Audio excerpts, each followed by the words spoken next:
একটি বাক্য নিয়ে কথা বলতে চাচ্ছি, লাআল্লাকুম তাত্তাকুন।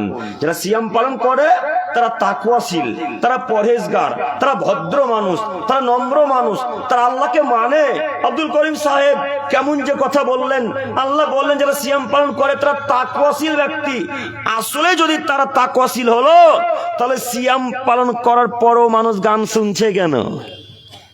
হ্যাঁ, বড়দেহির মানুষেরা, ছেলেরা গান শোনে না, শোনে না? না, বড়দেহির ছেলেরা সিয়ামরত অবস্থায় ওই মোড়ে মোড়ে রাস্তার পাশে দাঁড়িয়ে জোহরের সময়, আসরের সময় ফেসবুক চালাতে চালাতে রিলস দেখে না, নোংরা ভিডিও দেখে না? দেখে।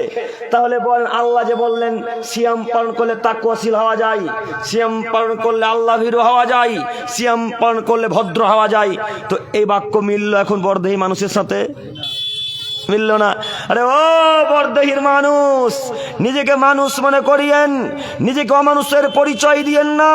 সিয়াম পালন করে তাকওয়া হওয়া, তাকওয়াশীল হওয়া, এটাই চূড়ান্ত কথা। এ কথাই ঠিক। আপনার বাপ সিয়ামও পালন করে, আবার মাগরিবে ইফতার করার পর বিড়িতে টানও মারে। বলেন আপনার বাপ কোথায় তাকওয়াশীল ব্যক্তি হলো? আপনার বাপ সিয়ামও পালন করে, আবার সাহারি খাওয়ার পর একটা বিড়িও খায়, গাঁজাও খায়, ধুক ওই গুল তো দেয়। বলেন আপনার বাপ তাকওয়াশীল কিভাবে হলো? আমার কথা মনে হয় মিলে না। না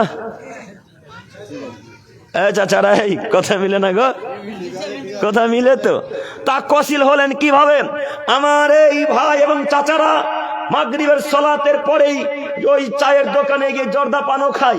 বলেন তাকওয়া কিভাবে অবলম্বন হলো? আল্লাহ বললেন সিয়াম পালন করলে তাকওয়াশীল হওয়া যায়, সিয়াম পালন করলে ভদ্র মানুষ হওয়া যায়, সিয়াম পালন করলে নম্র মানুষ হওয়া যায়, সিয়াম পালন করলে আল্লাহর কাছাকাছি হওয়া যায়। তো সিয়ামও পালন করবেন, বিড়িও খাবেন, সিয়ামও পালন করবেন, গুটকাও খাবেন, সিয়ামও পালন করবেন, গুলোও মাজবেন, তো আল্লাহর কাছাকাছি হতে পারলেন? জি শেখ, আল্লাহর কাছাকাছি হতে পারলেন না। তার মানে আপনি এই বড়দেহির গ্রাম্য ভাষায় একেবারে অমানুষের বাচ্চা, অমানুষ। নইলে রমজান মাস পাওয়ার পর আল্লাহর কাছাকাছি হতে পারলেন না কেন? এত বেহায়া কেন? 11 মাস যাবত নোংরা কাজকর্ম করলেন, একটা মাস না করলে হয় না? একটা মাস না করলে হয় না? কে বললো এরা শিক্ষিত জাতি?